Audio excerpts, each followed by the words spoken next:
We're going to go ahead and get started. When Gwendolyn Oxenham was little, she dreamed of becoming a professional soccer player. She graduated from high school early and enrolled at Duke University at just 16 years of age, becoming the youngest Division I athlete in NCAA history. She completed a very illustrious playing career at Duke, being named to 2 All-ACC teams, leading her team in assists, and also being named Most Inspirational Player. At Duke, she studied English and documentary studies and became very passionate about both fields. At the time of her graduation, the only professional women's soccer league had already folded, and her childhood dream was impossible to achieve in the United States. So she continued her studies, receiving a master's in creative writing from the University of Notre Dame, where she won the 2006 Nicholas Sparks Prize, a postgraduate grant to finish her first book. While she continued to develop as a writer, she also kept her soccer dreams alive and played professionally 1 season in Brazil for Santos FC. Looking for inspiration and still not wanting to give up on her soccer dreams, she embarked along with Luke Bowen and a couple of friends who are filmmakers on an unprecedented journey to 25 different countries, seeking out pickup soccer games in parks, behind prison walls, in dirt fields, and back alleys. Their journey is documented in the 2010 film Pelado, as well as her upcoming book, Finding the Game, to be released this summer. Currently, she is teaching writing at Orange Coast College and Irvine Valley College in California. She most certainly is not the has-been she worried she had become in the early scenes of Pelado. Her journey shows us that it often takes more courage to change course and find new dreams than it does to keep hopelessly seeking out yesterday's dream.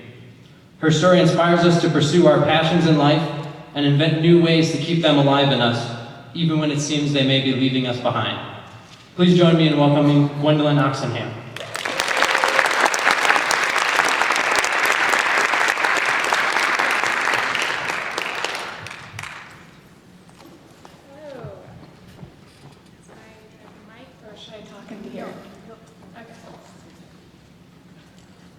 Thank you, Dean, for that wonderful introduction, and thank you so much, Augustana College, for having me here and everyone involved in bringing me here. Am I speaking loud enough? Can you hear me? Okay. So I'm going to give you a little bit of the backstory behind some of the facts that Dean just gave you, and kind of tell you some of the wonderful stories that didn't make the film, as well as what I've learned from this whole process. So basically when I was a kid, I had no friends, and I was terribly awkward and shy, and soccer was kind of my lifeline. It was the only thing I was fairly decent at. When I was 12 years old, I tried out for the Florida Olympic Development Soccer Team. It was the state team. I really wanted to make it. I wore a t-shirt that said, "If you don't practice," across the front, "you don't deserve to dream," across the back. I was that kind of kid, a little bit pedantic. And I listened on my headphones to Whitney Houston. I used to take all of her love songs and then just sort of swap out the romantic interest with soccer. So for a song like "I'm Your Baby Tonight," I would think, "Whatever you want from me, I'm giving you everything." I'd be talking to soccer, so I'd be, before the tryout, that's what I'd be singing, and I was all ready to go out there and show them that they wanted me on this team. And obviously, I didn't make it, and so I sat there in the grass, and the coaches came to talk to all of the losers, those of us who did not make it, and he said, you gotta walk out of here thinking that you made a mistake. But his tone really implied that they don't make mistakes and that we just weren't good enough. And as I sat there Indian style, watching all of the girls who did make it skip around the field with their bright pink congratulations handouts, for whatever reason, I became consumed with the idea that I would be the best player in the world. One day, I would show them. I would show them that they should have picked me and that I will eventually be the best. So probably not making that team was the best thing that ever happened to me, because then, when I got home, I practiced with my team. I practiced with my brother's team, and I called up the high school team and asked if I could train with them as well. I also would drag trash cans into the street and dribble around trash cans for 20 minutes every day. And on the days that I doubled up on practice, It would be dark when I got home, but I'd drag the trash cans beneath the street lamps and dribble in the dark. I was very focused. I really, really wanted to be good. And again, I had no friends, so there was not many other options. So then I went to college when I was 16. It was a phone call that came. I got an opportunity. The team that I played with, everyone was older than I was, and they were all leaving, and my coach said, Gwenny, I don't want to coach anymore. Like, you need to go to college now. And I said, okay, I'll do it. And so I went, and when you're 16, when you're young, you have a little bit of built-in cockiness that is very good for your soccer career. I thought nothing could stop me, and when you think like that, it can take you far. So my first year, I led the team in goals, and I led the team in assists, and I made all of the teams, and it was a wonderful freshman year. But 4 years later, I had not made the national team. I was not the best player in the world, and the Women's Pro League, as Dean said, had folded. So your whole life, you're a soccer player, and then suddenly you are not.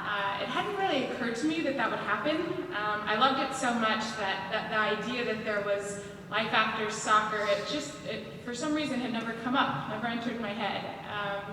So sometimes, I guess, things do not go as we plan them, but often it is the failure of one dream that allows you to create a new one, and sometimes that new dream can make you grateful for the loss of the old one. So here I am, no idea what to do with my life. I drink a lot of Mountain Dew in the athlete's computer cluster. I come up with a writing sample, reading, that I would like to do those things. I thought, okay, soccer didn't work out, maybe I'll just try to transfer my energy into writing. So I drinking Mountain Dew, I came up with a 40-page writing sample, applied to 2 schools. I applied to the University of Florida, and the rejection letter came within like a week. Frighteningly fast, and I was like, it's so fast, it was like they emphatically did not want me. And it made me feel foolish for having applied in the first place.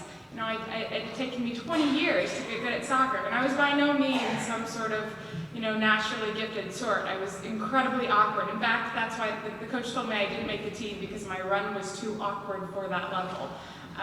So it took me a long time to get good at soccer. So then to suddenly think I could try something else, some new thing that I hadn't practiced, I felt, oh gosh, of course it didn't work. I kind of forgot. Notre Dame, I didn't hear from them for months. A long time. I assumed they got so many applications that they just didn't have time to tell everyone who got rejected.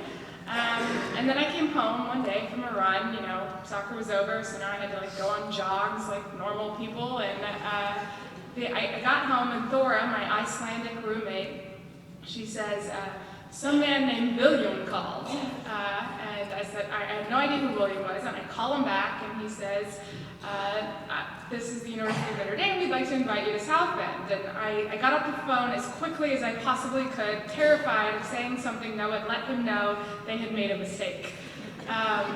So then there was a calm for a while, and great, soccer's over, but I'm going to be a creative writer, life will be great, I've got it all worked out. So I got a summer job working as a deckhand on a $15 million yacht in Mexico, and this was what I was going to do before I went to grad school. And this makes me sound kind of adventurous, I know nothing about boats, but I'm going to go work on a boat, and I'm not really adventurous at all. I read a lot.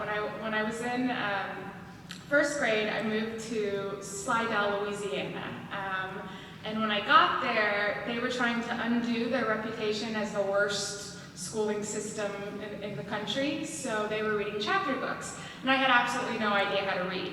And there were 3 reading groups. There were these circles, these squares, and the triangles, and it was very clear who was what. The circles, we were the dummies.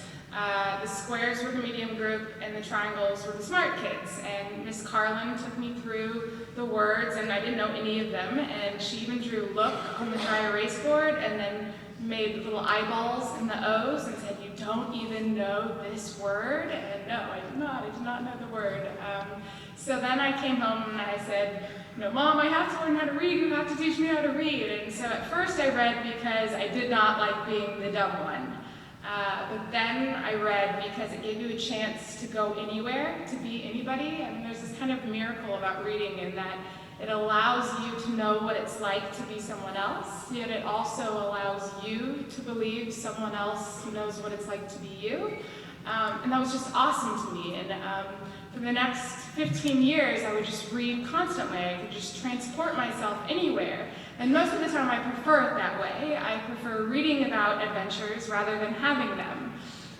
But occasionally I feel this small surge of bravery with the book open and I want my own adventure. And so when I could be this deckhand, I thought, okay, I will do this. I will just say yes before I get nervous and I will go. And so I had this romantic idea that I would go there, I would scrub decks in the tropics, and I would get a great tan, meet lots of really interesting people, and really what I was the toilet scrubber. I mean, I would scrub toilets for 12 hours a day. It's incredible how many toilets can be on one boat. But I was having fun. It was weird, not playing soccer constantly, and the people that I worked with had these really interesting lives, and so we would have our shifts of night watch, and they would tell me about all of the crazy adventures they have, and they looked at me like, "Soccer? You've been playing soccer? That's it?" You know, and it was the first time single-mindedness had ever been cast as a negative thing. You know, dedication I had always been taught was so wonderful, and they're like, "There's so much more," and I thought to myself, yes, I too want to try everything and anything, and I'm ready to move past soccer. And that I soon discovered was a lie. We were anchored off this island that serves as an outpost for the Mexican Navy. It's in the middle of nowhere, this really remote, buggy location.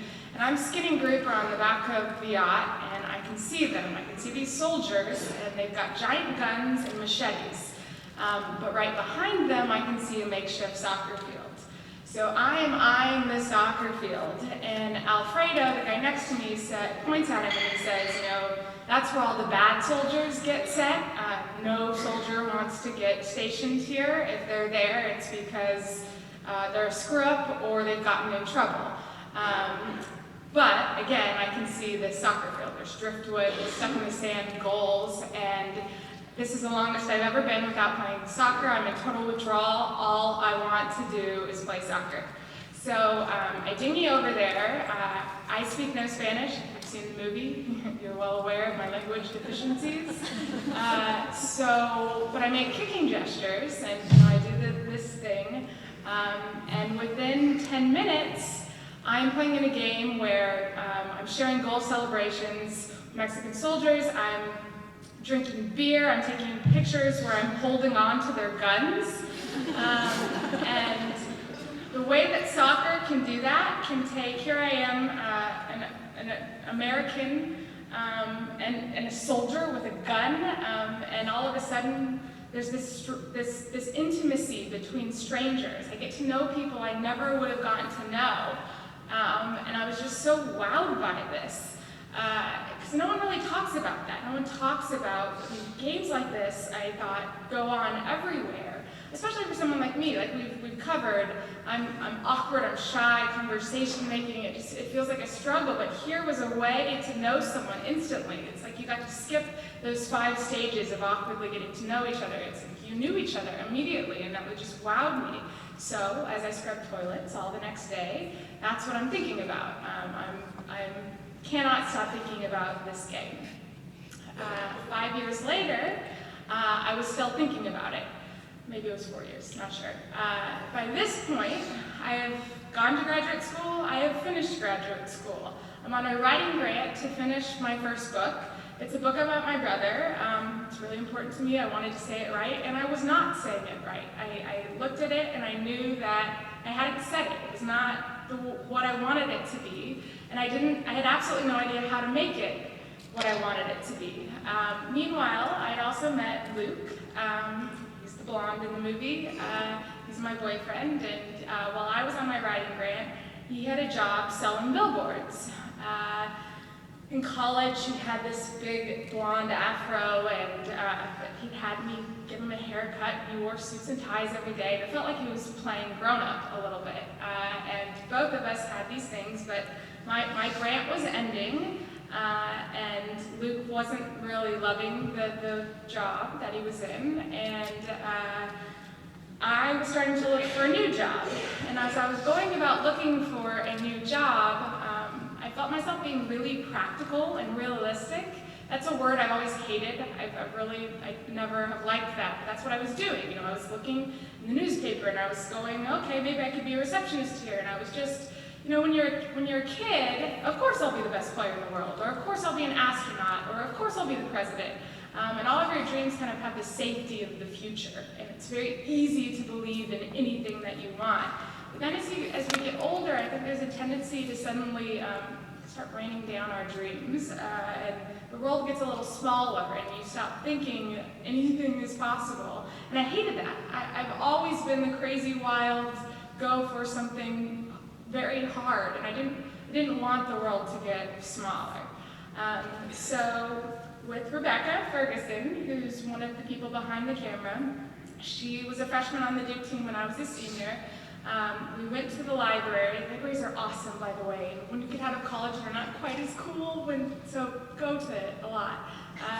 Anyway, so I came back to visit her. It was in her senior year, and we spent a late night in the library. We had the legal pad, we had, you know, the 6 cups of coffee, and we just sat there, you know, what would we do if we could do anything? And this Mexico game still in the back of my head, and I thought, this could be the start of something. What if we went from country to country, playing with anyone, anywhere, and used soccer as a vehicle through which to tell stories of different communities? And, you know, then there was the moment of, are you serious? I'm serious, yes, like, let's actually do this. And we were terrified that it was going to be one of those ideas you have that 10 years later you say, remember that great idea we once had, and that we would never end up doing it.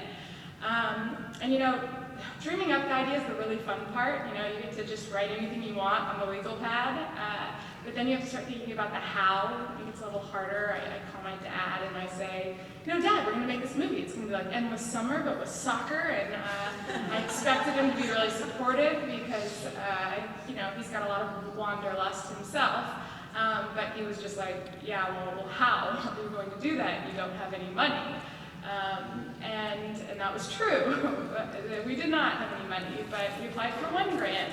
And once you get one grant, it's easier to convince someone else to give you money. And we wrote letters to everyone from my grandmother's eye doctor to friends of distant relatives. And, you know, my palms would sweat and I would pace. And I mean, I still remember one of my dad's friends saying, so let me get this straight. You want me to give you money so that you can travel around the world and play soccer? And I, you know, was like, yes, that's right. That is what I want you to do. And he did not give us any money. But other people did. They liked the idea of kids chasing down a long shot. And eventually we had enough to get ourselves to South America. So this crazy idea, the whim that in the back of your head that hurts you already because you know you will never do it, suddenly it was real, it was happening. So we took off and we went to Trinidad first. My coach is a Trinidadian, the one who basically raised me, and he said, you know, my family will take you in. So we get there, and I've always had incredible terror at the beginning of anything. I remember the first day of college, just waking up and being like, what have I done? Why am I here? How can I go back? And I mean, every first day is always like that for me. And so now we're in Trinidad, and the radio is playing on the car, and it's talking about Trinidad's disappointing result to Australia. And I'm thinking, soccer, great, here it is already. And he's like, no, that's cricket. And I'm like, oh gosh. And as we're driving by these soccer fields, they're not playing soccer, they're playing cricket. And suddenly, we had this hypothesis that people around the world playing soccer games. We thought this was probably true, but now we were worried, what if it isn't true? And suddenly, when we were writing these grant proposals, we pretended like we knew what we were doing. We would say, we majored in documentary studies, and we did, but we made 20-minute college documentaries, and we acted like, yes, we're seasoned experts, but really, we had no idea. Plus, the beauty of pickup is that it's spontaneous. You play it anywhere, between anyone. You can plan as much as you want, but there's no guarantee that the game that you thought was there is still going to be there when you actually go find it. There's just no way to know. So I call Ron LaForêt, who my coach had told me to call. He said he'd know where the soccer is. And I call him and I explain, we're looking for pickup soccer. And he's like, oh, okay, come to these fields at 10 a.m. And we get there, and we go out, and there are these guys, and they're lacing up cleats, no one is talking, and I'm like, funny, this doesn't feel like a pickup game. Usually there's some conversation, some looseness, and this was not the mode, the environment there. And it was a practice for his semi-professional team, and they had lost their last 3 games, so the practice was going to be spent running punishment fitness. But he's like, join in, sure, please. And Luke and I do not want to be the Americans who are just too good for fitness. So we're running these sprints. So I am running against these 6'3" Trinidadians, sprinting against them and just getting left behind. I would try to cheat and start 10 seconds early, and still I was just getting left behind. And it was scary. We were at a practice, and why? Why were we at a practice and not pickup? And at the end of it, we tried to explain again, we're looking for pickup soccer, and he says, it takes us a few minutes to realize pickup soccer does not translate. That's what we call it in the United States, but every country has a different expression. So we say, we're looking for games that don't matter, games that don't count, games that you play just because. And so he had gold front teeth, and they were shining in the sun because of how large he was smiling. And he says, oh, like taking a sweat, you want to take a sweat? And we just look at him and say, yes, we want to take a sweat maybe. And he explains, and he says, like take a sweat. The work day's over, it's 5 o'clock, it's time to go get it all out. So you take a sweat, and he dances around and demonstrates how one might work up a sweat. And he says, you should go to the fields at 5 p.m. 5 p.m. go to the fields. So we go to the fields at 4:35 because we are going to be good filmmakers, and we get there early just in case and scout everything out, and the fields are completely empty. 15 minutes later, by 4:55, the fields are still completely empty. And this is when we really start to sag. Here we are, and it starts to rain too. So there are 4 of us are here, it's raining, we're juggling, and the fields are empty. We've just given up our apartments, we have no health insurance. Maybe this was a terrible idea, maybe we were wrong. And then someone comes through the trees. A big group of guys show up, like the scene in Field of Dreams where everyone emerges from the outfield. And we're just beaming and radiantly happy, and then we see the cricket bats. And we were just so bummed out. And then I felt really bad for Ryan. He's the one I haven't talked about yet. He's the 4th. He was my camera partner in college. He does not like soccer, knows very little about soccer. He's a tennis player, but I convinced him of this worldwide phenomenon that people all around the world, gender, race, age, culture, it's all here. And I convinced him, and he's just sitting there, getting rained on in this roundabout in Trinidad. So, but 10 minutes later, more guys show up, and this time you can make out that unmistakable Manchester United jersey. And suddenly, by 5:30, there are hundreds of games going around on this grassy roundabout in Trinidad, the largest roundabout in the world. And everyone plays until it gets dark. And that was it. Our worldwide adventure had started. We had found our first game. And the ball, it's crazy what it can do. So now Our next country was Brazil, and holding a ball and walking up to people and asking if you can play. It was an entry point. Suddenly you're not an American or a tourist, you're another player, and it opens up doors that wouldn't necessarily be open, and you have no idea where you're going, which is pretty fun. So sometimes, let me tell you a few of the alarming stories. In Brazil, favelas they're kind of ghettos run by teenage drug lords. They're kind of cleaning them up right now for the Olympics. I'm not sure what's going on there, but that's where a lot of the best soccer, where the beautiful football is supposed to have grown out of, futebol, and they say in Brazil. So we wanted to go there. We wanted to play where the beautiful game had been born. So we meet these guys who say, we'll get you permission from the drug lords. You can't go into the favela without getting approval from the gunmen. So the guys show up, and one of them is whistling the theme song from Kill Bill. And he's got his hands in his pockets, and he's just whistling as we walk into favela, which is a really strangely beautiful cinematic place. And there's a kid, he's maybe 15 years old, maybe younger, and he's got this giant machine gun. One of them's holding it, and the kid next to him, he's propped up on it, kind of like in an old-fashioned picture, how people prop up on an umbrella. And he smiles at us, and at first I'm trying not to look at him, and I'm not sure he's smiling at us, but then he says, hello, welcome to Rocinha, the most beautiful place on earth, while the Kill Bill is still being, whistled in the background. And this is a little freaky. I'm a little freaked out. But that's also just, when you say yes, when you just throw yourself into situations that, you're not sure about, you end up experiencing these things that you wouldn't otherwise. This maybe is the most crazy story of all. Brazil is great for just things that feel almost magic or impossible. We were in Santos. We played a game, if you've seen the movie, with 80-year-old men. Maybe 70, Luke says I exaggerate.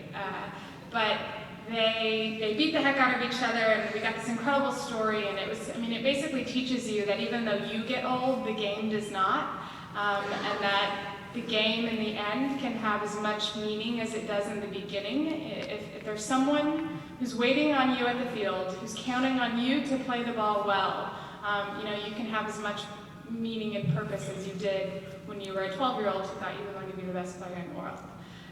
So we played this game in Santos, and then it's a scenic day, so we're filming beach shots and just things to make Brazil look beautiful, and we're sitting there, and the sky comes up to us, and it's a stormy day, the beaches are pretty much empty, and the wind kind of wafts him forward, and he's got a hoodie pulled up on his eyes, and he has this really beautiful, chiseled, Brazilian-looking face, and he comes up to us, and he hands us a kumquat. Well, actually, we don't know if it was a kumquat. In fact, it probably wasn't. It was a mystery fruit. We had absolutely no idea what it was, and he just hands it to us, and you don't want to not accept the fruit from the stranger. So we eat the fruit from the stranger, and it did feel like Snow White a little bit, and he sat down, and he talked to us, and we talked to him, and then he disappeared, and he was gone down the beach, and we assumed we would never see him again. So 3 days later, and 4 bus rides, 20 hours worth of bus rides, including one rural one where school kids would get on the bus every stop.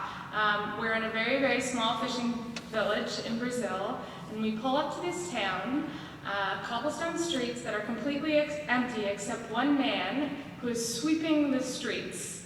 And he sees us and he looks up, and Ryan says, we know that man, and he looks at us, and it is the man from Santos who gave us the fruit.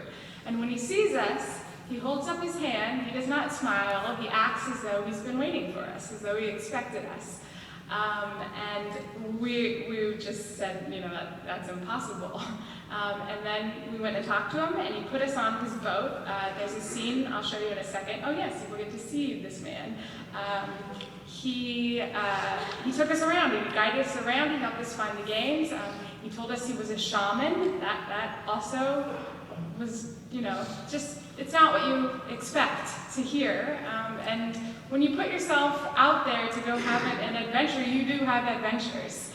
Sometimes they go well and things are perfect. We found a game at the base of the pyramids, and we found a game in this exotic locale with riverboat guides who play in bikinis, or some guys, I think they're called in Brazil. You will find incredible stuff, and then sometimes it won't go so well, and I'll tell you about those stories too, but let me just show you the montage. Maybe some of you have seen it, but let's see. Hopefully it works.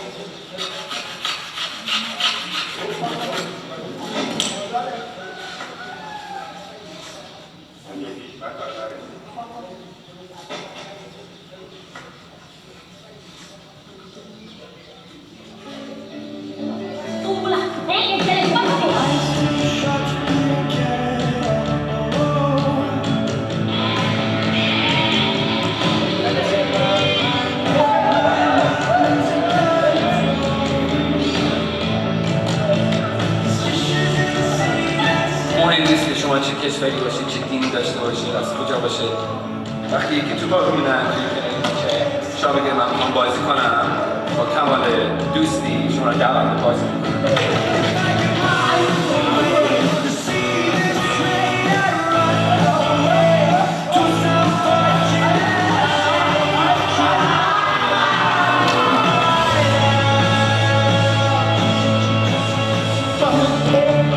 These are the guys who are building the stadium for Cape Town for the World Cup here in 2010.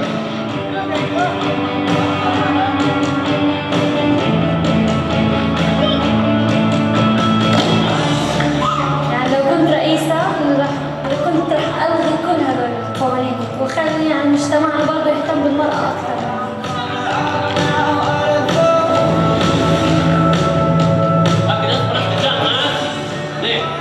Acessibilidade no futebol. Às vezes eu não falo nem papai, fala bola, gol.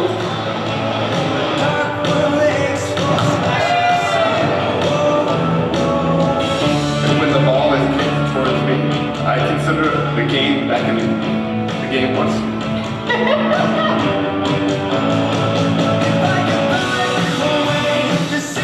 Before it came on film, it used to be a garbage site, a downside. But it's appealing now.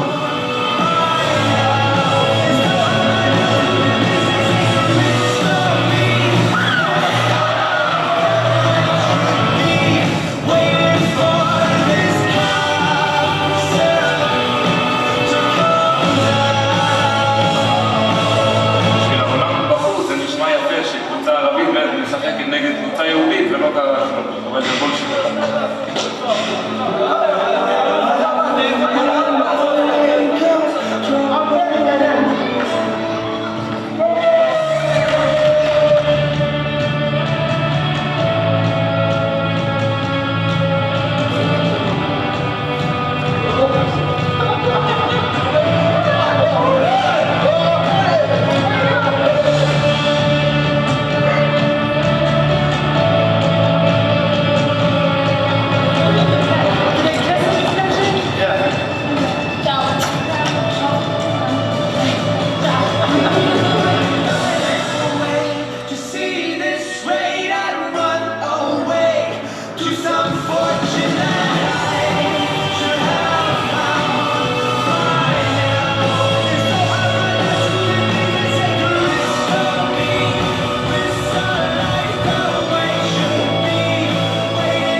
was the man that we met who gave us the mystery fruit. And there he was again. The World Cup workers that you saw, that was another situation where we thought, oh, they're building a stadium and surely some of those workers must play. So we went there and we didn't know if we'd be right. And as we got closer, suddenly it seemed too perfect. Oh sure, we're gonna find the guys building the stadium and they're gonna play soccer. And it sounded preposterous. And then we get there and there was this little crest of a hill and we get over it and we look down and there they are using their helmets as goalposts. We had heard of women who play in the full skirts up in the Andes in Peru, and we went to find them and we took bus rides and then we paid a taxi driver 3 hours to take us up after the bus route ends, and there they were. It was incredible. I mean, people love it. I mean, football is it's people's happiness, and when the workday's over and the sun is soft, that you go there and you play. And like the Iranian said in the montage, it doesn't matter what country you come from or what religion you are, in the spirit of friendship, people invite you to play. And it was awesome how that worked, where every country we'd be in, you'd play in a game, and then someone would say, come to my house, my mother will cook for you. Poor mothers, they were cooking everywhere. And then Fanta, the drink of choice around the world, we drink a lot of warm Fanta, but even in a scenario like the Bolivian prison, where we had heard that so I guess I need to give you some background on San Pedro prison. It's a crazy place where the prisoners are actually the ones who are in charge. So the guards make sure no one gets out, but anything goes on the inside. The guards don't come in. So they run their own society, and it's the largest source of cocaine for the entire country. They've got cocaine factories inside. And children and wives are actually allowed to live on the inside with the prisoners as well, because they usually can't afford to live outside when the man is in the prison. So we hear about this prison, and we also hear that in the 80s, backpackers used to bribe their way in for drugs. So at this point, we're thinking, and we think, well, if at one point it was possible to bribe your way in for drugs, doesn't that mean it might be possible to bribe our way in for soccer? So we do. We bribe our way in for soccer. They say they want 300 fruitcakes, and we're like, fruitcakes? Are we getting this translation right? Is it possible that they're asking us for fruitcakes? And by fruitcakes, they meant cash. So we bring them cash, and we get to play with prisoners. And even in a prison, I mean, people have these ideas of what a prisoner is. And when people hear that we play, they act like, oh my God, you guys are crazy. How could you lock yourself in there with these monsters? And we didn't meet any monsters. They were men who loved to play, and they spoke about mistakes, and soccer was their release. Soccer was what took them away. And soccer taking you away was kind of what we found, whether you were in a prison or whether you were a salaryman in Tokyo who worked from 8 a.m. till 9 p.m., where they talk about soccer is what takes you away.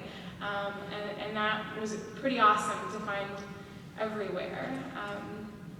But as beautiful and romantic of the idea of pickup being everywhere and spontaneous, that's also what makes it hard to find. And there were times things went wrong. We took one of those very, very tiny airplanes into the middle of nowhere, Bolivia, because we had heard Mennonites play, and we were looking for everyone we possibly can who play. So we get to the middle of the jungle, and we find these Mennonite colonies, and we go, and this very nice Canadian man says to us, no, we don't play ball here, no time for ball. And we had just spent hours and hours coming all the way there, and no, they just didn't play.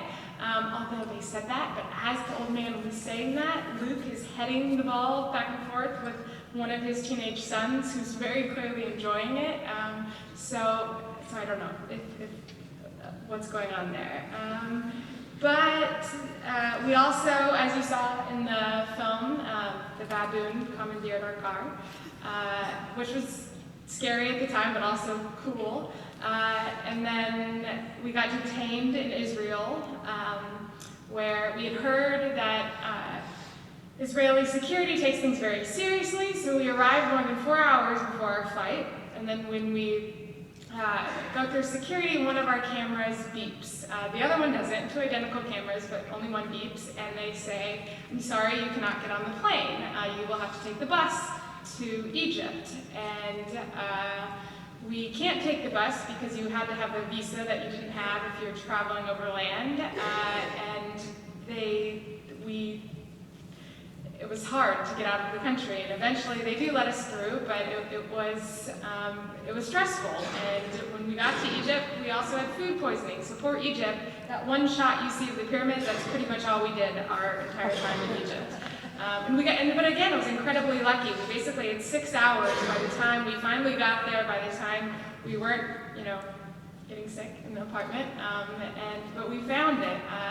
In Iran, we got reported to the government, which was stressful, but even despite that, as Americans, so Luke was kind of the language, he was the one who was good at it, and he listened to podcasts for whatever country we went to, and we pieced together how to say, "Can I play?"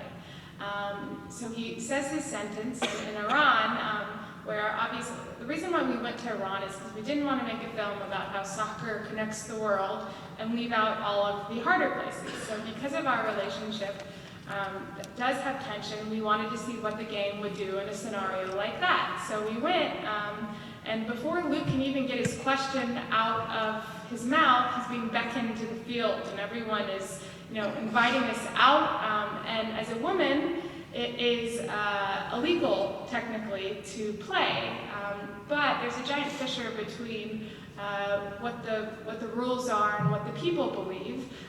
So they invited me to play too, and some of them seemed literally overjoyed by my presence there, which is just so different from these concepts that you have of a place. And I think that's what's so awesome about traveling, is it allows you to see such a real place compared to the image of what you see in the media or something like that.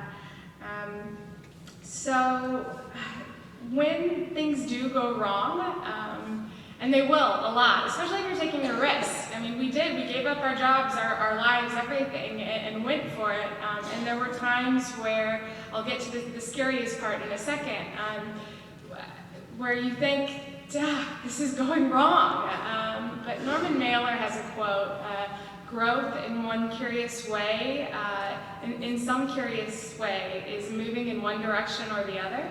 So even when you are screwing up or things seem to be going wrong, you're still learning something from it. You're still becoming someone. And I think I'm a very habit-bound creature. I like the safety of sort of a pattern. I want my morning coffee, and then I want to grade my papers, and I want to go teach a class. And if you get into a habit, your brain's not exploding as much as when you're in some situation that maybe is stressful or hairy or something.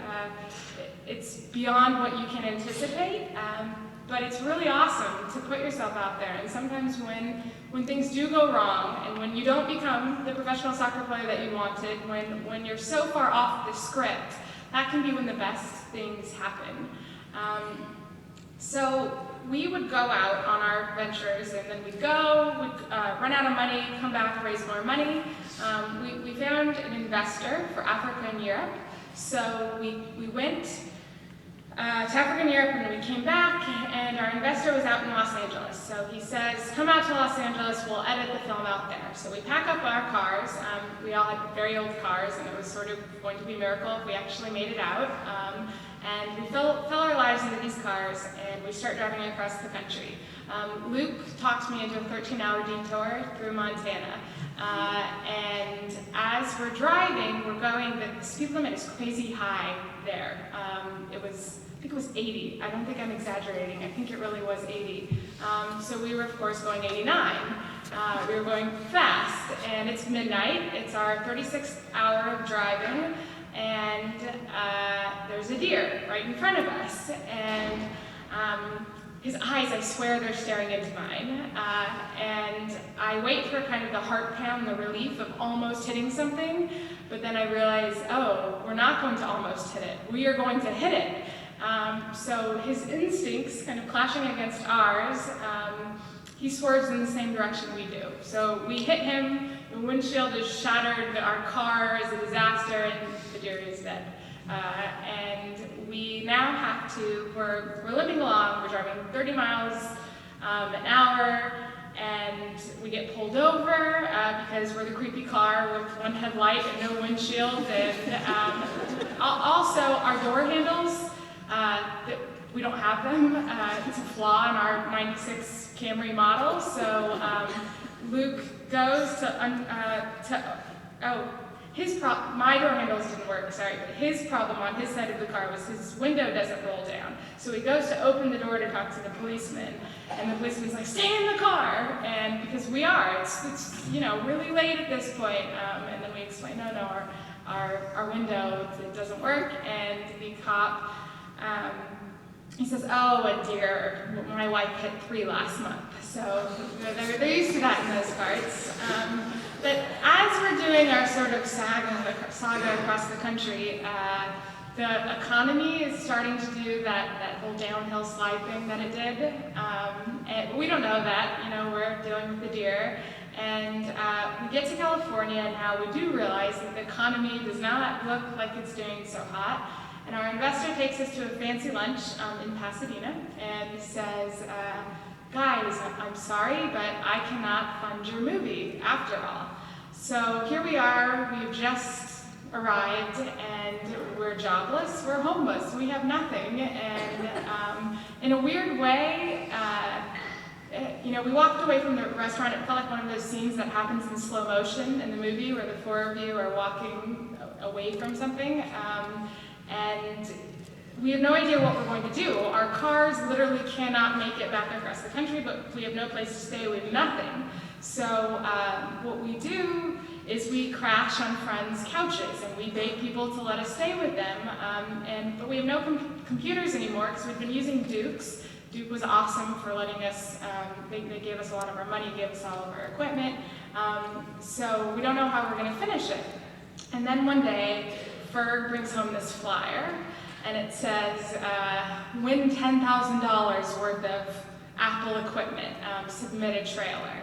So this flyer is our chance, and we're staring at it, and at first there's that, oh my gosh, so excitement, but then there's the shoulder drooper, like, what are the chances of actually winning a contest? So we make this trailer. A friend was able to sneak us into editing studios after hours, because it's Los Angeles, so there's lots of reality TV show studios, and we'd go there in the middle of the night and we'd edit this trailer. So we edit the trailer, and then that's another beauty of soccer, is there are soccer players everywhere, and it's easy to infiltrate, so we spammed everyone. So much so that Luke and I, they shut down our email accounts for 2 days. We were begging people to vote for our trailer. So we end up getting 2,000 more votes in second place. We win the computers, and we have equipment. We have a way to finish our movie. We're still homeless, we still don't have jobs. We're answering flyers that say things like, get paid $100 to drink, or let us test your brain function. Those are all the guinea pigs in the studies in order to pay bills, and we were also filming a lot of weddings as we tried to stay afloat in LA and figure out how to finish the movie. In Asia, we have not made it to Asia at all, and we don't want to make a movie about the world and leave out a continent.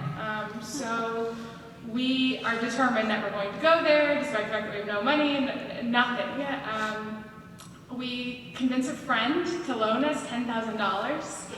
I don't know how we did that, but we went, and we should have used the money for more equipment and for a sound check. And people kept telling us, just, you don't need to go to Asia. China never qualifies for a World Cup. When the one time they did qualify, they didn't score a goal. You just don't need to go there. But we knew that, the Asians we knew absolutely love soccer, and we'd seen them at the World Cup, and we did not want to just leave a continent out. So we went, and again, this is what's so awesome about soccer is that we sent, I saw a YouTube video of a guy doing tricks. So I emailed him, and within, I think it was 1 hour, I had this email back saying, "Come, I will show you street soccer in Shanghai." So then we went to Shanghai. That was also how we got our story with Iran, where someone on Facebook said, "I will help you find street soccer. I hear you're going to my country." And then he showed us things, and it's kind of incredible. I'm a little afraid of technology, and I kind of hate Facebook, but I also have to admit that our movie would not have been possible without it, where people would invite us to come stay with them, and we would take them up on it, and we would do it. Okay, I think I got a little sidetracked. Back to being stuck in Los Angeles. Okay, great. Los Angeles, let's see. So then we would just move the computers from apartment to apartment and try to be quiet so the roommates wouldn't get mad at us. And we made the film, and we got accepted into South by Southwest in Austin, Texas, and you know, we still have no money for a budget, and people still don't know about the film, but it's getting further along. And I think one thing, since I'm short on time, that I want to say is that it can be really limiting to have an idea of who you are and to cling to that. And if you let go of this sense that I'm shy or I'm scared and just do things that maybe take you out of your comfort zone, you will become so much more than you will if you just have this little limited view of yourself. Also, in the trailer, you saw Luke say, when the ball is kicked towards me, I feel like the game is beckoning me, the game wants me. And I loved that line. That's part of why I married him. And I think that maybe he's right, that the game, that life does beckon you, and sometimes it's not to the place where we anticipated, but often it's beyond that. It can take you beyond whatever you were capable of dreaming of when you were a kid. You don't necessarily know what you want at that age, and it turned out for me that the dream was not a professional league or a national team. The dream is playing. Playing is the dream, and I think that you can't be too destination-based, and following play and things like that, that's what I learned is from our experience. Okay, well, I think I have about 1 minute for questions.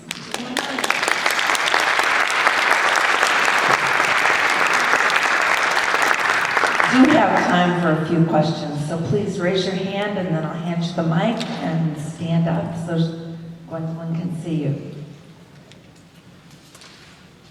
Anybody? Yes.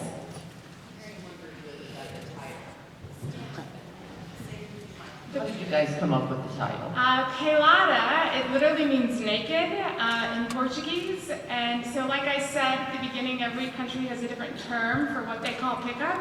And that was what they call pickup in Brazil. And we thought it was the most beautiful term that we found, as we thought it embodied what pickup is. This game's stripped bare, no rules, no uniforms, no coaches or expectations. The game at its most bare form. So that is how we came up with it. Anyone else? We do want to remind you that there is a soccer game tonight down on the football field at 7 o'clock, a pickup game, right, Gwendolyn? Yes, please come. Yes, please come, either to play or watch or whatever. So, thank you very much. Let's give Gwendolyn a big hand for coming to Augustana.